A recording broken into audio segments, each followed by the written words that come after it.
When Jesus and his 12 disciples came down from the mountain, a great multitude of people followed them. These people had come from cities and villages in every part of Galilee, and some had come even from Jerusalem and from country place in Judah. Near this great multitude stood one poor man who had heard of Jesus' power to work miracles, and he needed so much to have a miracle performed in his body, for the terrible disease of leprosy had fastened on him and was eating his flesh. He was not allowed to live among his friends and relatives, for fear they might become leprous also. He was not allowed to come very close to anyone who was not a leper, and what an unhappy life he lived. When the poor leper saw Jesus and his disciples coming down the mountainside, he thought, I wonder if this Jesus will heal me. He decided to try him. So he ran to Jesus and knelt down on the ground at Jesus' feet, worshipped him.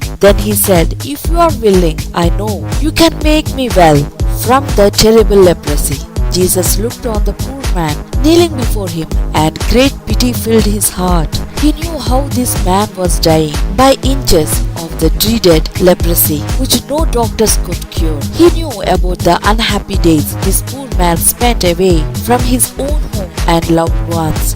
He knew too how careful everyone was to keep away from a leprous person, for fear he might become a leper also. Jesus was not afraid to touch the poor leper. He reached out his hand kindly and said, I am willing. You may be healed now. And at the moment, the leprosy left the poor man's body and new skin came upon his flesh. The man sprang quickly to his feet, and the very look had vanished from his eyes. Now he was well. How thankful he felt. No doubt the great change seemed too good to believe, but he saw how the leprosy was gone, and he knew Jesus had touched him and had sent healing power through his body. In the law of God that Moses gave the people, he commanded the lepers should offer sacrifices of thanksgiving to God when their leprosy was healed. So Jesus reminded the man of his command and told him to go to the priest in Jerusalem and make an offering to God. And he asked the man to tell no one about the healing. But soon the news of this great miracle spread over the country, and everyone was talking about it. The poor man had been so glad that he had told his friends what Jesus had done for him, and his friends told their friends, and so the news spread far and wide,